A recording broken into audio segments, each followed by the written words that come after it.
evening, I'm Mary Spaeth, and welcome to Columbus Alive. My guest tonight really needs no further introduction. She is an author, a lecturer, a political activist. She is well known in a variety of fields.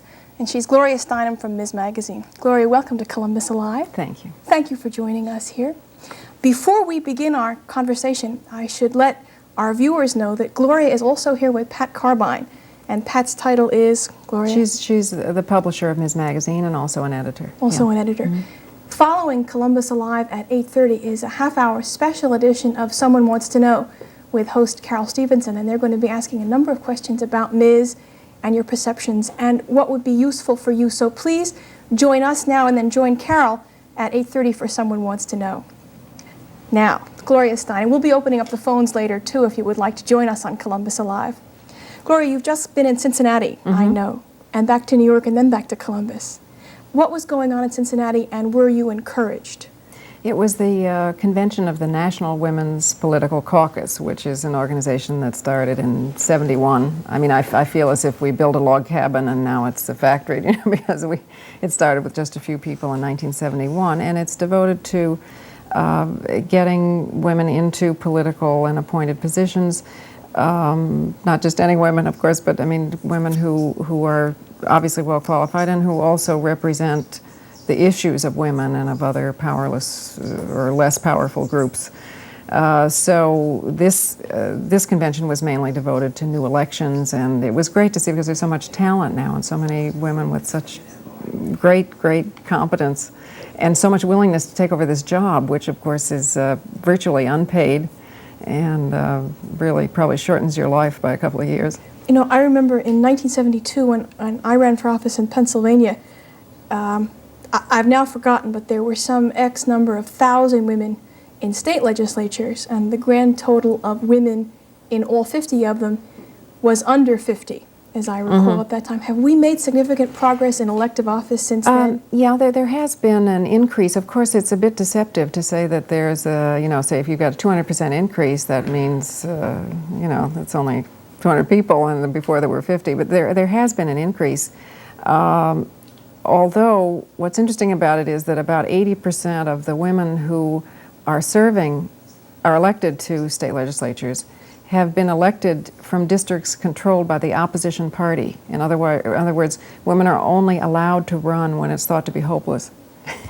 And then they get into office through community organizations, not through usually the normal kind of special interest groups.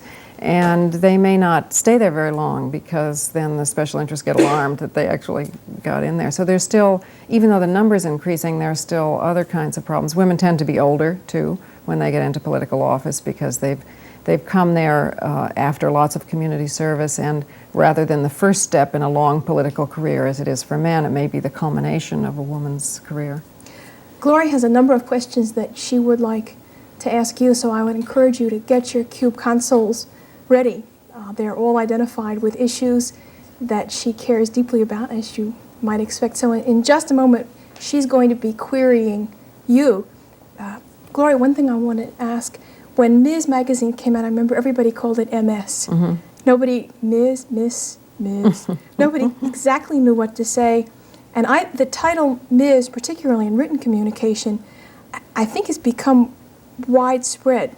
Do you feel it has? Yes, well now it's approved by the Government Publications Office for use, and there was a Ms. bill in Congress and so on. Actually, it's been around for a long time anyway, for maybe 30, 40 years, as a way of dealing with situations in which one did not know whether a woman was married or unmarried. So secretarial handbooks would suggest this as a form of address. Women then picked it up and used it in the current way because we said, well, you know, if men don't have to disclose their marital status every time they give their name and be identified by another person rather than by themselves, then why should women? So it's an option. It's important to say it's an option. I mean, women who wish to call themselves Mrs.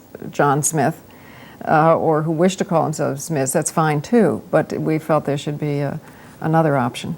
How about in spoken communication? I know it seemed to me that the first time people became comfortable with it was writing, with the Ms. still sounded a little foreign to their ear. Yeah. Has that No, I changed? think, well, that's part of the reason we started saying MS, as you pointed out, because if we said Ms., people were so unfamiliar with it that they would write down MIZ. And it still does sound a little strange, and I'm not sure that I think we should need any form of address. But as long as we run into these situations, you know, when you register to vote or when you go to get a plane reservation or something and you're required to say something to indicate gender, you know, well then, you know, at least you have the option now of saying it without identifying yourself by another person, by saying, you know, I'm Mrs. X, or by the lack of another person, Miss X. Okay, Gloria, before we actually start our list of programmed questions, let me ask the women in our... Let me find out who's the complexion of the audience first. And could you indicate to me if the individual holding the Qube console for the remainder of these questions, and there are a lot of them, is going to be male or female? It just says, are you? Please touch now. Who's going to be answering these questions for Gloria Steinem and Pat Carbine? What if they pass it back and forth? Well, let's ask them for the purposes of your sample. Okay. They can discuss it, okay? Okay. All right. And then I'm just curious. All right, let's see what the answer is. Well, we know who our audience is. 29% male and 71% female. Okay. It's interesting because the readership of Ms. Magazine is about 20% male. Is it really? Mm-hmm. And it's not necessarily that men are subscribing, but they're reading their friends' copies or their wives' or their daughters' copies. I think we've replicated the readership here. Actually, Martin gets his own subscription.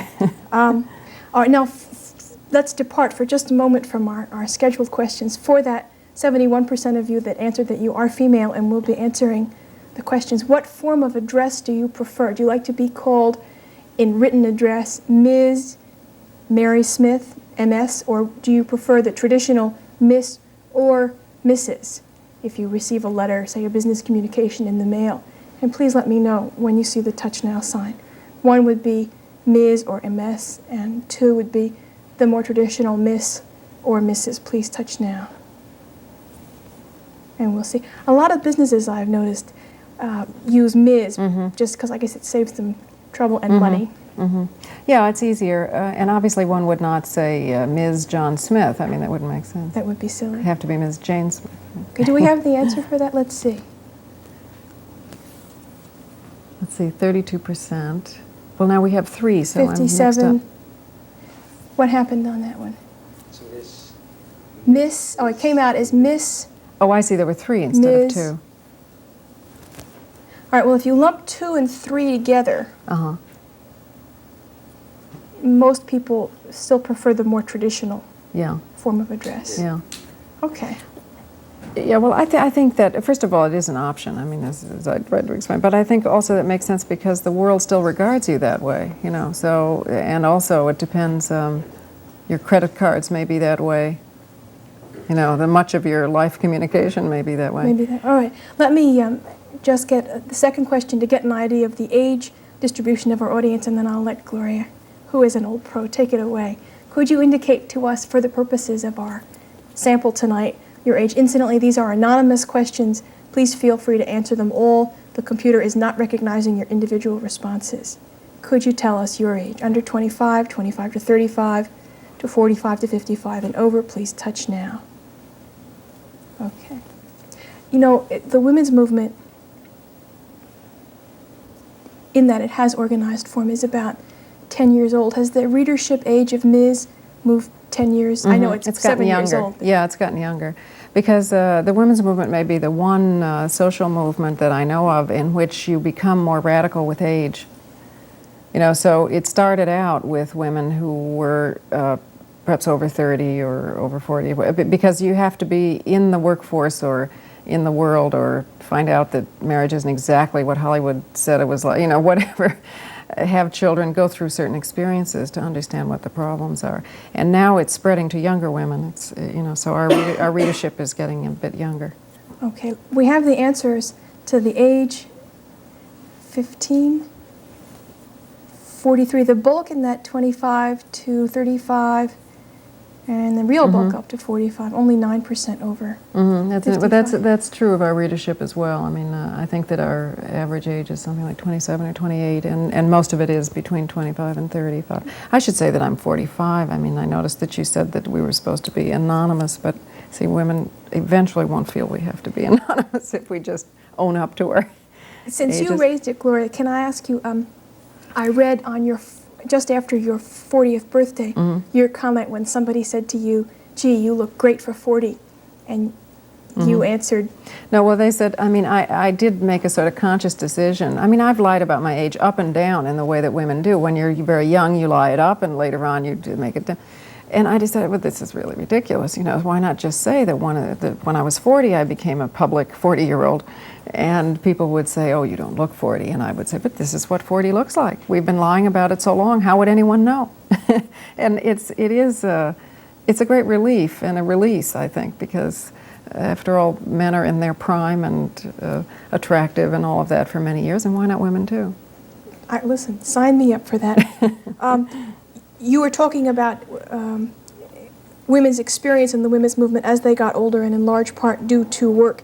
And since a number of your questions deal with work, would you like to ask our viewers the rest of them? Yes, well, I thought I would ask, and I want to explain why I'm asking this way. With the women viewers, whether you work outside the home, and if so, full-time or part-time. So it would, in other words, you work outside the home. The answer to one is full-time, 2 is part-time, and 3 is no, if you don't work outside the home. And the reason I state it that way is because people refer to working women, which is a kind of an insult, because women who work at home also work very hard. I mean, much longer hours for less pay than any other kind of worker, according to the Department of Labor. So we're very careful to say work outside the home and inside the home. We have the answers, I think, don't we, to Gloria's question? Full-time, 58%, that's interesting. Part-time, 10%. No, 32%. Yeah, I think that is probably a little high for full-time and a little low for outside the home altogether in terms of the national average. But about more than 70% of women who are now 16 and over will have or will work outside the home at some time in their lives. I think that the attitude change that has accompanied that is staggering. When I graduated from college, from Smith in 1970, I can remember, and that seems like such a short time ago, it really never dawned on me that I would work for my whole life. Really, even in 1970? It didn't me either, but then I graduated in 56, so who knew? It took a long time, really, to sink in. I knew that I wanted to work, and I thought for a long time I would settle down. A lot of somebody once said, a woman, a writer, said, we are becoming the men we wanted to marry. And I thought it was such a fascinating thing to say, because it's true for a lot of us that we submerged our own hopes and ambitions or talents, and we would look for it in a man. I, for instance, would always go out with journalists. Somehow I thought that was the only way. I couldn't be it, so I had to marry it. And now we're becoming it ourselves. Should be a great relief to men, I should think. I want to talk about the extent to which women's liberation, I don't even like that word, the way the civil rights movement reflected in affairs for women is helping men, maybe men even more than women. Perhaps we should tackle the rest of your questions. Okay. And the next one I think you should explain a little bit. All right. Well, the next one is for, again, for women. Do you consider yourself as having, one, a professional job, or 2, a traditionally female job? Now, I sort of object a bit to the word professional, but because I think traditionally female jobs can and should be professional. But what we really meant by that is it a job that you see as a profession? And something that you want to do all of your life and so on? Or is it those traditionally female jobs like being a salesperson, saleswoman, or a waitress, or a secretary, or clerical work and so on, who that have been dead-end jobs because they have been female? Okay. Whew. 50? And 50. 50. Okay. Gloria, I'm curious. That's a high professional percentage, incidentally, because most women are still in what's called the pink-collar ghetto. That is traditionally female jobs. I'm curious, though. I want to depart and follow that up for just a second and ask the women, all of them, whether they answered that they work or not, if you consider working outside the home, the distinction that Gloria just made, an important part of your life now or in the future, because we have women who do have small children who have taken time off for work. In other words, do you fully intend either to keep working, work outside the home, or at some point in your life to work? You see that as an important part of who you are as a person. And button 1 would be yes, and button 2 no when you see the touch now sign. Trying to get at, there are, I think, a number of people who work, who might not have known what professional means, but who fully intend to work for their whole lives, or at least a good part of them. Can we ask that question now? But there it is, touch now. Button 1 would be yes, you do intend to work, you consider it important, and button 2, no. The reason I was asking if you thought that the women's movement had been beneficial to men, the last time I was out on an airport, see now 75% and really intend to work and consider it important, and 25%. Which is a very high percentage, I think. It is high. We did an issue which you may remember because it had Jacqueline Kennedy Onassis on the cover as the all-time prototypal person about whom people say, why is she working? You know, and what we were trying to do is make it okay, you know, for all of us to say we work because we actually enjoy it. Because lots of women are made to feel that since it's unfeminine or whatever, you know, to do what they're doing, they say, well, it's only because I have to. I'm not doing it for myself, little extras from my family, you know, so on. But that really, of course, we enjoy being in the world. The last time I was on a plane, there were male cabin attendants. I made a long-distance phone call, and the operator was a male. And I went to give blood, and the nurse was male. It seems to me that those traditionally female professions have been opening up to women awfully fast. They've been eradicating discrimination pretty quickly. Well, yeah, there's some problems with that too, as you know, we all know. I mean, because when men integrate into a woman's profession, they become telephone operators and so on. They're received very well because it's sort of an honor that they're there and so on. And the women who are part of that profession receive them well. On the other hand, when a woman becomes a telephone lines repair person or a TV repair person or something that's a mechanic, something very... Wait a minute, let's ask the next question, and then whatever this problem is, we'll correct it, okay?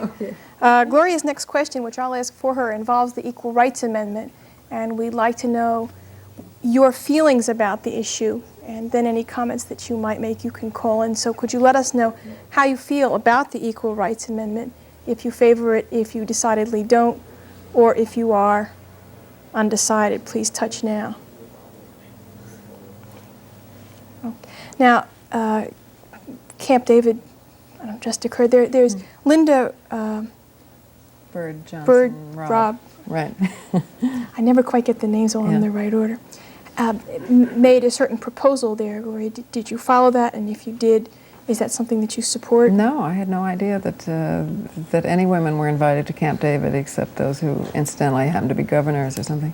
What was her proposal? That's not such a large number. We have the answer to the Equal Rights Amendment. 44.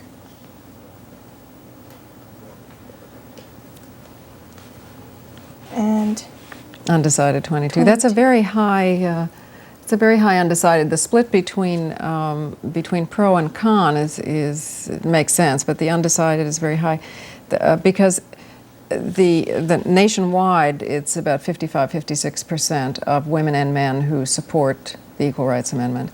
The problem, I mean, part of the reason we think we have to have a women's magazine still, I mean, a different kind of women's magazine, is because, well, as we can see here, even with a high degree of undecided, more support the Equal Rights Amendment than don't. More women support it than don't. But if you read the mass media, you sort of get the idea that somehow women don't support it that much because the the only nationally known woman who's against it, Phyllis Schlafly, is used so much by the state legislatures. I was just good. Do you think that the undecided reaction is comes because people, the need that the media feels, television in particular, to be fair, generally means that whenever somebody supports it, you try and find someone who opposes it. Mrs. Schlafly is very articulate. No, it's absolutely true. I'm glad you said that, because it's, I mean, I think the fairness doctrine is sometimes interpreted by the media as showing the other side of issues they don't agree with. I mean, because they would not say, do you think Jews are inferior, one side up and one side down, or blacks or something, but they will still do it with women. So every time somebody speaks on behalf of the Equal Rights Amendment, and those folks are obviously in the majority, they then think they have to get somebody against it. And unlike another situation, which would be a parallel, which is the early civil rights movement, when reporters went to the South and said, well, 5 SNCC workers say they were beaten up by the sheriff, but the sheriff says no, they weren't, and you never knew what really happened. Finally, the press went in and really independently investigated. The media in this country has not ever reported what the Equal Rights Amendment really would and would not do. It is the most incredible breach of responsibility. And it's a very simple thing. I mean, it just means equality under the Constitution, exactly the way that race discrimination has now become illegal. The sex discrimination should be the same. It's very simple. And yet if you see people saying it will integrate bathrooms, it will force women out of the home, it will destroy Western civilization as we know it, pretty soon they're given 50% of the time, so pretty soon you wonder if it might not be true. And that makes this high degree of undecided. Isn't some of that confusion, though, Gloria, because the economic laws on which the Equal Rights Amendment would have an impact are complicated, things like Social Security and disability and survivors' benefits? They're it's perfectly easily. I mean, they're very uncomplicated. I mean, women are now supporting the federal government with their Social Security payments because you and your husband work, you both pay Social Security.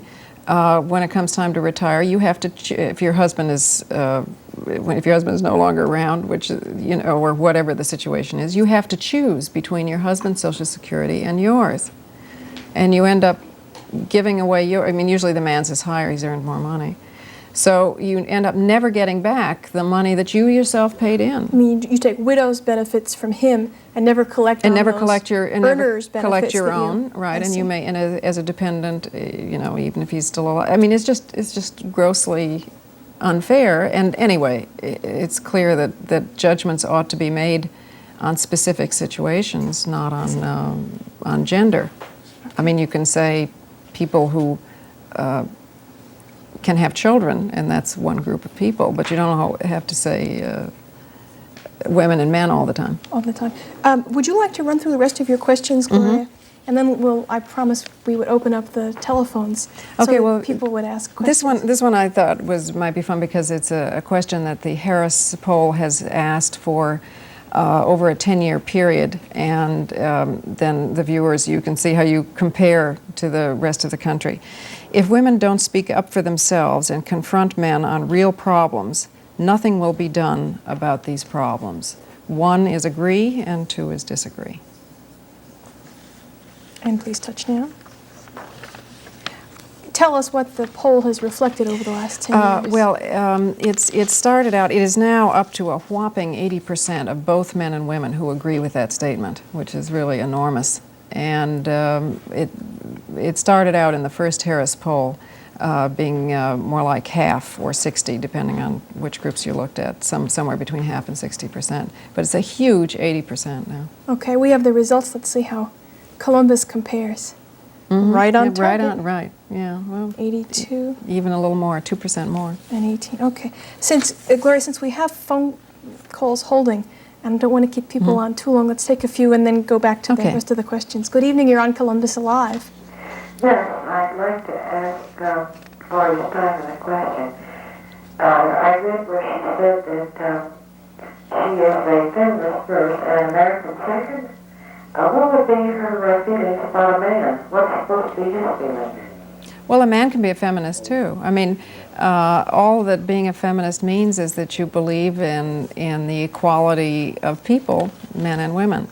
And by saying that, I simply meant to say that human rights I think we all agree with it anyway, because we in judging other countries, agree that the national interest of South Africa or whatever, is less important than the human rights of the individual citizens, and that is another way of saying, that human rights for women are more important than any national government. Gloria, why don't you pose the next question while our caller is on the line, and then ask her reaction? Well, the next question actually related to the last question about if women don't speak up for themselves and so on. And it said, of those of you who do agree that women must speak up for themselves, how many are black, how many are white, how many are another ethnic background or racial background? So 1 is black, 2 is white, and 3 is okay. There is other. A question in between. Would you like to ask do we have that question on Chiron, if people consider themselves a feminist? No, okay. Relate this one to the question before. If women don't speak up for themselves and confront men, nothing will be done about real problems. For the 82%, what would you answer? Are you black, white, or other?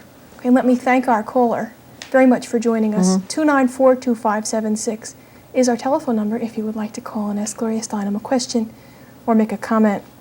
And there's the distribution. Well, that's, I wonder if that, because we should have asked first, I suppose, about your audience in order to know what percentage of, because I'll tell you the reason I thought it was interesting to ask the question is because there is a kind of epithet that's attached to the women's movement, which is that it's a white middle-class movement. It's like it's all one key on the typewriter, and actually the national polls show that almost twice as many black women as white women, percentage-wise, compared to their number in the population, support the women's movement and the goals and the issues and so on of the women's movement. Is that because they are proportionately on the socioeconomic scale placed lower and have more to contend with? I think there's because there's such a parallel between sex and race discrimination. You learn you learn how to recognize it and how to fight it as a black person, and therefore go forward with it also to fight sex discrimination. And I think it's also because black women are more likely to be in the labor force, statistically speaking, and so experience it more. Okay. And then the next question deals with your Ms. readership. Well, yes, I'm curious. I'd have to ask. Have you ever read Ms. Magazine? And the first answer is yes, the second is no, and the third is occasionally or when I can. Well, that doesn't make sense, does it? Have you ever? That's a question. Because when I can would also be ever. I guess yes would be perhaps people who subscribe. Yeah. Well, why don't we just say, have you ever read Ms. and just answer yes or no? Okay. Well, we have it in 3 parts, and it's pretty much yes and no. Yeah. Okay. 1973 and 8. Small wonder. I came in the airport this afternoon, and it was not on the newsstand. It was all sold out. No, they never had it. They never had. It's very. Most of our readers subscribe because it is extremely difficult for a smaller magazine to be well distributed. Now, when this system perfects itself, when Qube perfects itself, and when we can get our newspapers and magazines dropped out of the bottom of our television set, because we're working on it. We're working on it. But it is the only national feminist magazine, the only magazine that is not a traditional one devoted to selling products and so on. So I hope that the 80% that think that women have to speak for themselves will also take a look at a copy. Gloria, there are now a number of women's magazines, Working Woman, Self, traditional magazines like Red Book and the Ladies' Home Journal, have changed their coloration in the last couple of years. I wish they had. I mean, you see, they can't. I mean, the problem is they're stuck in an economic rut, and because women's magazines began as catalogs, and there are 3 major kinds of product categories that they advertise: cooking and food products, household cleaning products, and personal appearance products.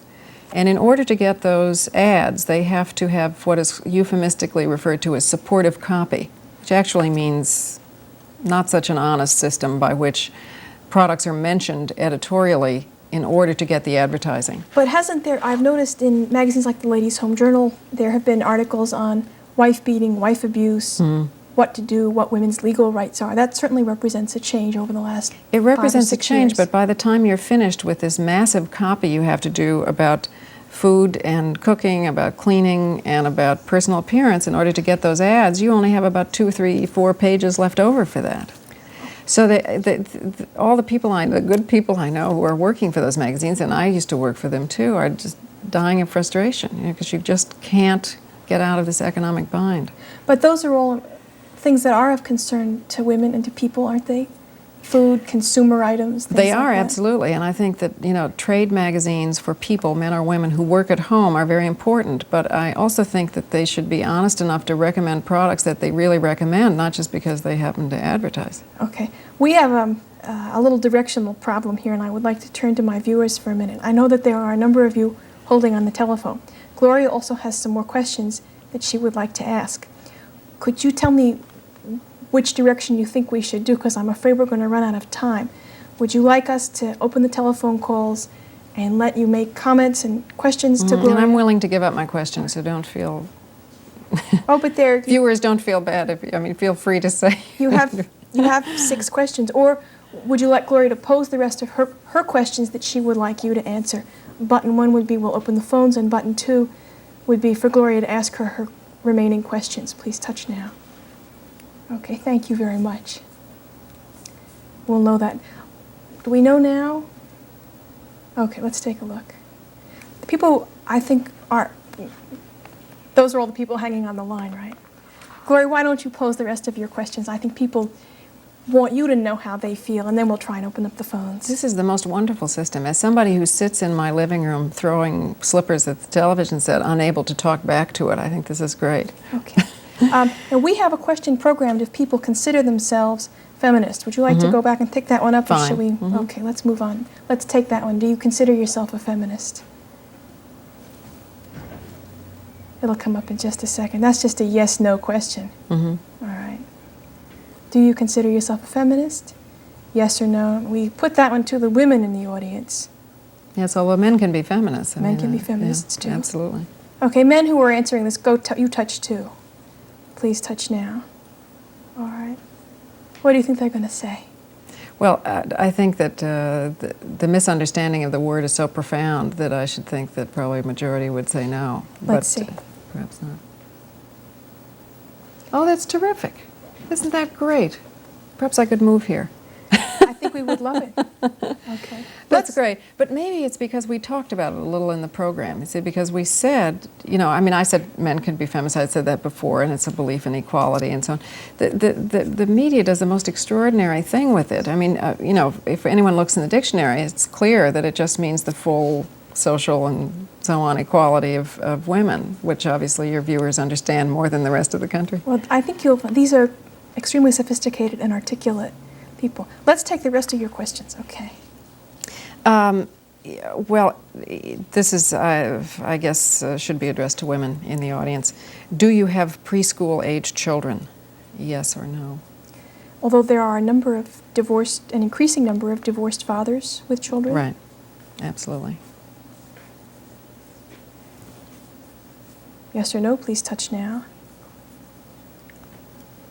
Have they gotten rid of those dreadful Dick and Jane books where Jane sat and watched Dick bounce the ball? Not all of them, no.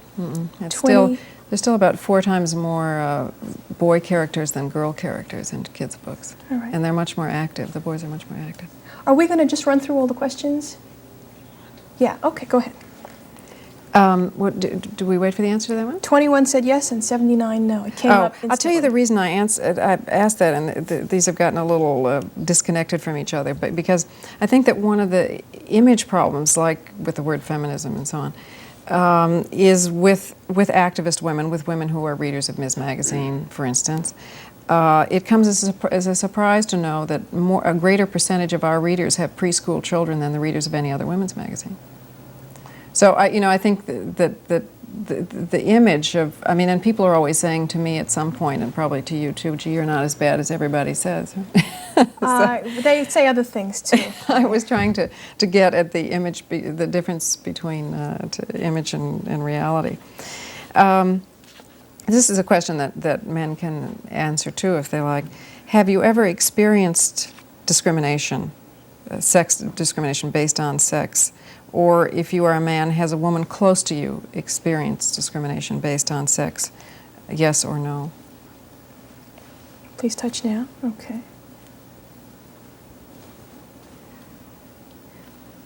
64% say yes. It's interesting. I think that's also a tribute to your watchers, your viewers, because that means that they recognize discrimination. I mean, for a long time, certainly in my generation, when people told me I couldn't do something, or when people said, well, you can't have a job because you might get married, or if you are married, you might have children, or if you have children, they might get sick, I don't know.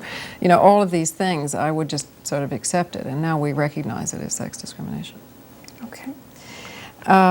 Now, this is a question that I ask because it's one of the issues that has really come to the surface in a big way lately, and now we feel okay, I think, about speaking about it, and that is a question of violence in the home.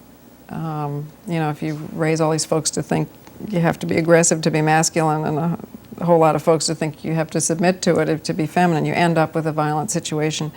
And most violence in this country, most violence experienced by women, doesn't happen in the street. It happens at home. The home is the most dangerous place for a woman.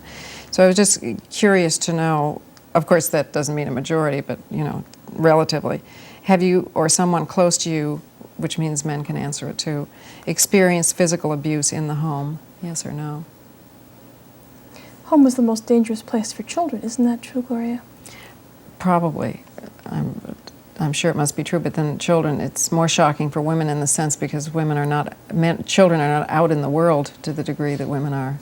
33% say yes and 67% no. How does that stack up with the national averages? Well, it's very difficult to know because we're just beginning to speak out about these things, but I would say that that's probably close to the national average. It comes in different forms. I mean, for instance, about 1 out of 4 females experiences some kind of sexual abuse before they reach the age of 18 from someone close to them, usually somebody they know, friend of the family, something like that. 1 out of 4? 1 out of 4, statistically. And there are a lot of statistics you can find about battered women that they're all an estimate. That is, women who live with men who use physical abuse on them. But it's at least 1 out of 10. Okay, here comes the last question. Well, this also has to do with, well, I have 2 more. Which one should I ask? No, go ahead, take both. One of the issues that we did, let me just show the cover here, was a whole thing about sexual harassment on the job. And is that glaring? Is that okay? And that also is an issue that's just coming to the surface now on something we expected or thought was our fault or something. So I thought I would ask the women if you have ever felt an uninvited sexual pressure, advance, or a sexual attack from men you work with, some level of uninvited sexual advance, yes or no? Do you think, Gloria, we've progressed to the place where women recognize this, where the friendly pat on the shoulder, 52% yes and 48% no? It's interesting. That's high. I think it's high. There's no real statistic on it because we're just beginning to speak about it. But at least now it is a recognizable form of sex discrimination, legally recognized, and you can do something about it. That women would be even more shy about speaking about sexual harassment on the job than they would about something like violence in the home, because the job is your economic lifeline, and well, but for women at home. But you see, I don't know. I don't think anybody knows, but I suspect that violence in the home and fears about the neighbors will know, they will think, you know, I mean, it's my fault for marrying this man, or it's my fault for not having dinner, you know, whatever it is. And the dependency, I think, is greater on a family than on a family. job. Okay. Gloria's last question, and you've got to ask it and say what you mean by it. Okay, all right. Well, all my questions have to be explained. This relates to how shall I say, the sort of politicization of sex. In order to direct sex totally towards having children, there has been a considerable cultural feeling, religious and political and embedded in our laws, all kinds of things, that sex should be, that the sole purpose of sex was procreation, not also communication. So the question is, do you consider that the only purpose of sex is procreation? That's one, or that it is also communication? That's two. Please touch now.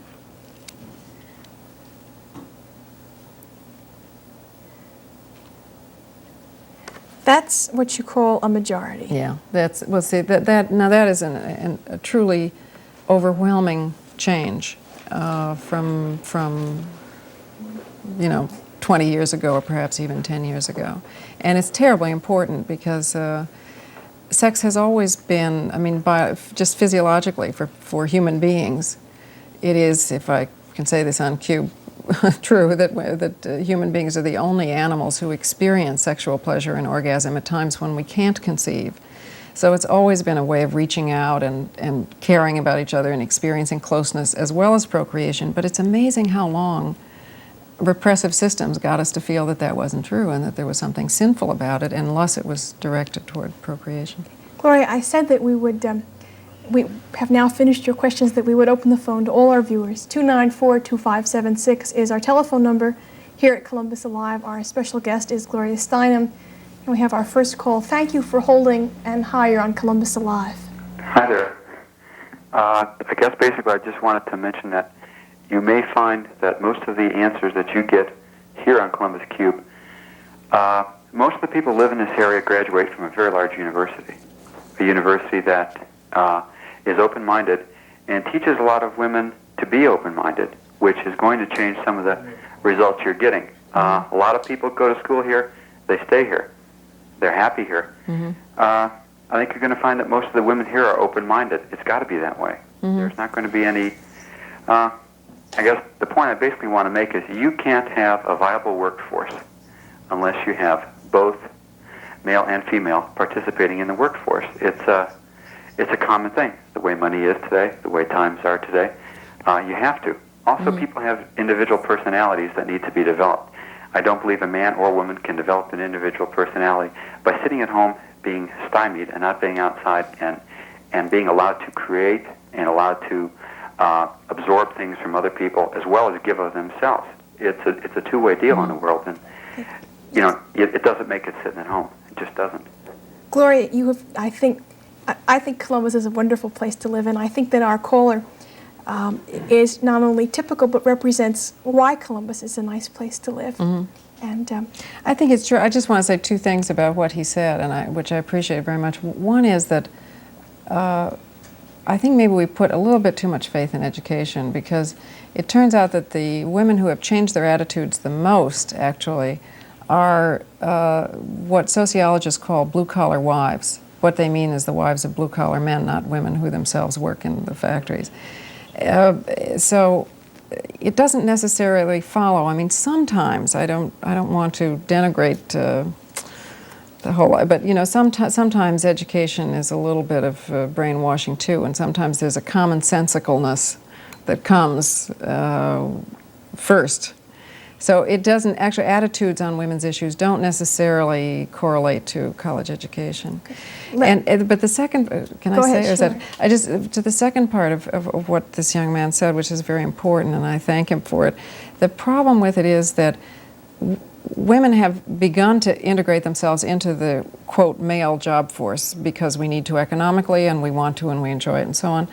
But unfortunately, men have not yet begun to integrate themselves into the female occupation of raising children and taking care of the house. So the great problem for many, many women is that if they work outside the home, they really have two jobs. and men only have one, and that is an enormous strain, and we've got to start sharing equally in the home. Let me just bounce that. Let me thank our caller for joining us. 2942576 is our telephone number. Let me just bounce it back to all of you who work. How many of you share in the household duties, whether or not that includes raising children? Button 1 would be yes, and button 2, no. Well, now wait a minute. Is this for men or women? And For both who work. I want to see how many. Or shall we ask it just of men? Yes, because women don't just share; they probably do a major portion. Those women who are with us, I wonder.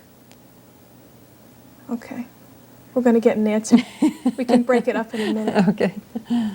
Of the women who are watching, I wonder how many also experience some sharing with their mate. Oh, I see what you mean. 82% say that there is some sharing. Okay, now who does the majority of work? Well over 50% of the work. Is it women, button 1, or is it, let me rephrase that, does the woman do well over the majority of the work, or is it split more or less evenly? Household sort of chores. And responsibility for raising children. If children are there included. Button 1 would be the woman does well over 50%, and button 2 is that it's pretty evenly split. Please touch now. Okay, we do have our next phone call. Hi, you're on Columbus Alive. Hello, I very much enjoy the conversation so far. Thank you. I'd like to ask Ms. Steinem if she could tell me pretty much about the ERA. Does she feel that a majority of the people that are against it are men or women? And what are the reasons that people seemed to be it was going along great and then just kind of screeched to a halt? Yeah. Actually, the majority of people against it are men, and that was very clear, contrary to popular fiction. The majority are not against it, are not women. It was very clear, for instance, on the issue of extension of the ratification deadline, which was a difficult issue in many ways, a complicated issue, and many more women favored the extension of the ratification deadline. I think it was over 60%. Than men did. It was one of the clearest tests. But the reason I think that it's run into a lot of difficulty now is partly simply structural. That is that we only have 3 more states to go, and so the opposition is very worried that we might actually get it, and so it's much more forceful now. And also partly because people have begun to figure out its economic implications. If women make now, as is the case, 58 cents on the dollar, on each dollar made by men, and you... Is that for comparable jobs, Gloria? No, it's across, just across the board. Across the board for full-time work, 58 cents on the dollar. But a woman with a college education makes less than a man with a high school education. So, you know, we could figure it out, you know, area by area. And you start to equalize that, it's going to cost a lot of money. And the economic opposition to it is, I think, very severe, also some religious fundamentalist opposition. And it's really embedded in the state legislatures that are southern, western, and frequently much more conservative than the states in which they sit. Okay. Thank you for your call. 294-2576 is our telephone number here on Columbus Alive. That's the answer to the question we asked just at the beginning of our phone call. 63% of our couples, still women, does the majority of the work. But that's almost a 60-40 split in terms of dividing it, which I find encouraging. Mm-hmm. No, it is encouraging because and that's better. This audience than the man was right about who called is much better than the national average, because those studies that show, for instance, they asked, you know, how much among women who have recently gone out to work outside the home, what kind of increase in the husband's work in the home was there? And the increase was like less than an hour or something a week. I mean, it was hardly at all, yeah. Okay. Hi, you're on Columbus Alive. Yes, I have a comment and I have a question. Yes, ma'am. My comment is that I very much appreciate Gloria's remarks about violence in the home because I work in a shelter house for battered women. And so I would applaud that. And my question is, if, underline, the ERA does not pass, what should we do? Well, I think we have a couple of choices, and we will all have to decide together what we do. One is to reintroduce it in Congress and start the process over again. just, like getting off a horse, you get right back on and you say, okay, we're gonna do it again. And a second one would be to try to accomplish almost the same thing with an important proviso by going through the courts and elaborate procedures to change the thousands of laws in particular states and federally that are based on nothing but gender. However, the second path would not protect us from discrimination in the future. That is, the virtue of a constitutional amendment is that it says that this group judgments can't be made on gender just like they can't be made on sex. And this would be I mean, you would be able to change the laws in the past. Perhaps you wouldn't be able to protect yourself with a constitutional principle against similar laws continuing to be made in the future. But if that happens, you and I and all the other women and men who care are going to have to think very hard about tactics. Gloria, I think that our caller has a super question. And what's the historical precedent for how long it took to get some of the other important constitutional amendments passed?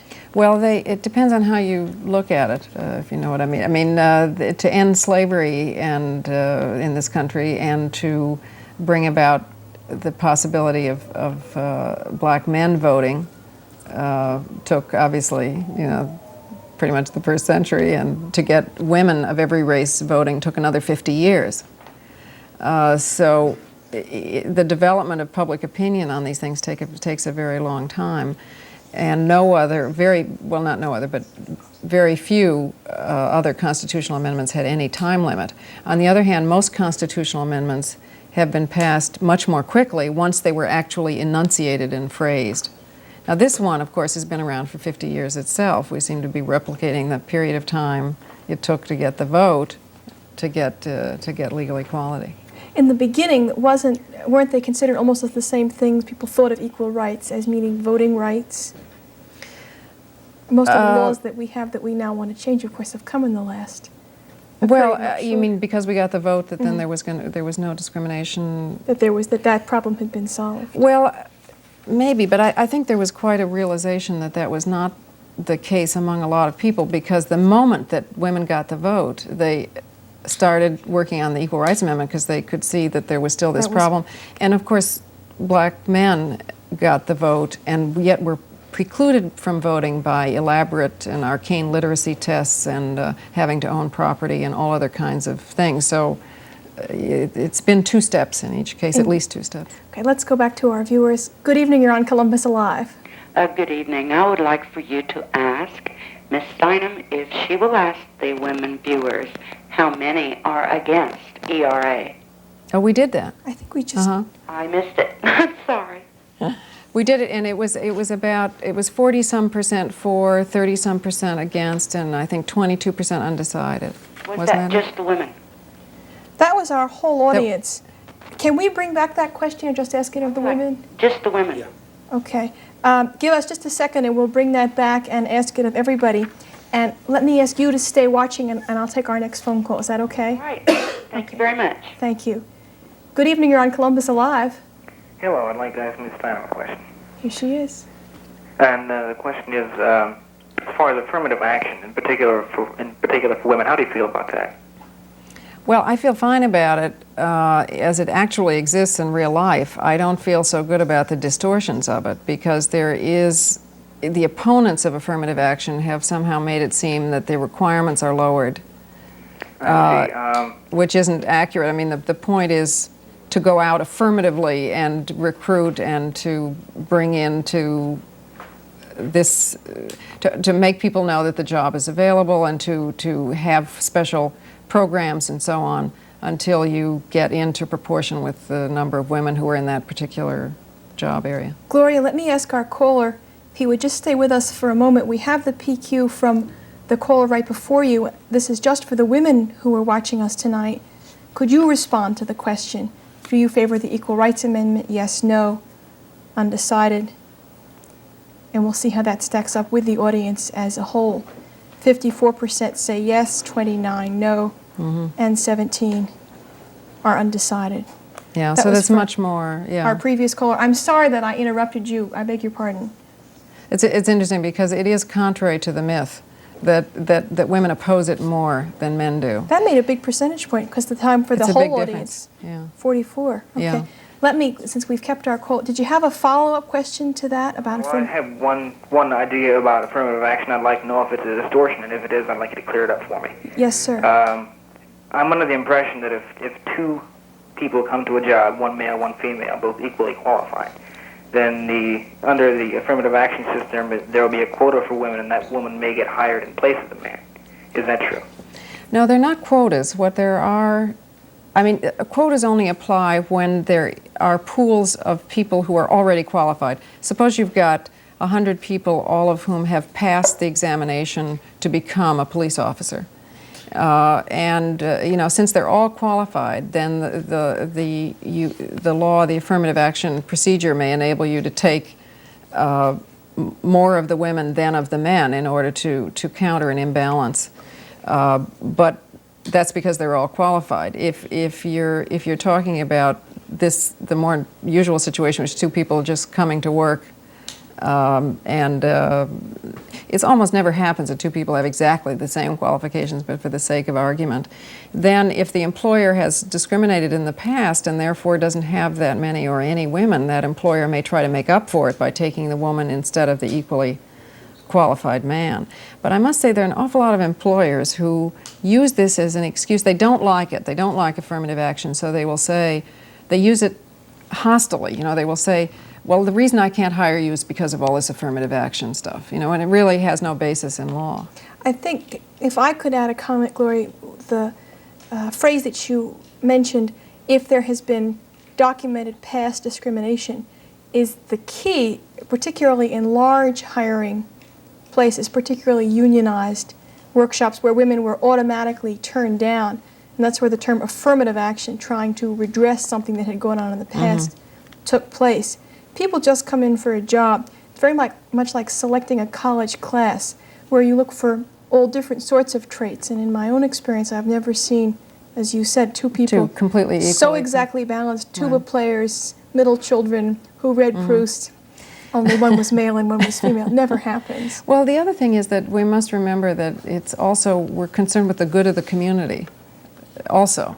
And it's important from the community point of view to have a variety of people who are teachers so that kids can see lots of different people honored in authority, or who are police officers, or whatever it is. So the variety is not just an individual concern, it's a social concern. Okay.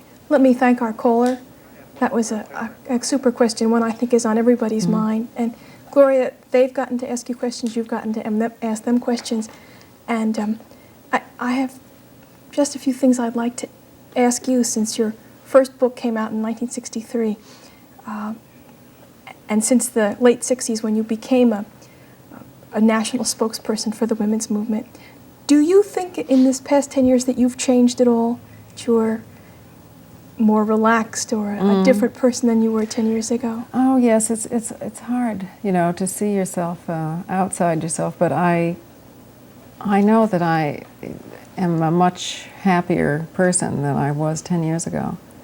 Because 10 years ago I felt that I couldn't be honest, you know, I felt I had to shuffle and giggle a little and, you know, pretend not to know what I knew. And also 10 years ago I wasn't working at work that I loved. I mean, as a woman and a journalist, I was still having problems getting the kind of assignments I wanted, as opposed to writing about lipstick and fashion or something, yeah.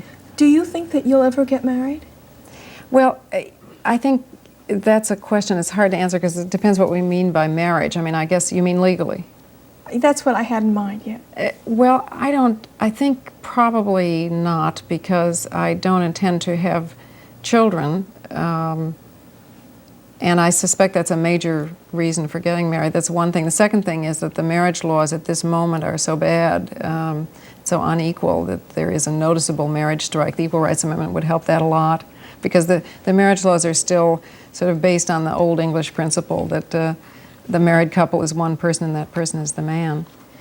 But I mean, once the laws are better, I suppose I might. I mean, there might be, you know, a legal reason why you would want to pool your belongings and have a legal partnership, yeah. Okay. One last question. We're out of time. Are there any national political candidates you're excited about? Excited? No, not excited.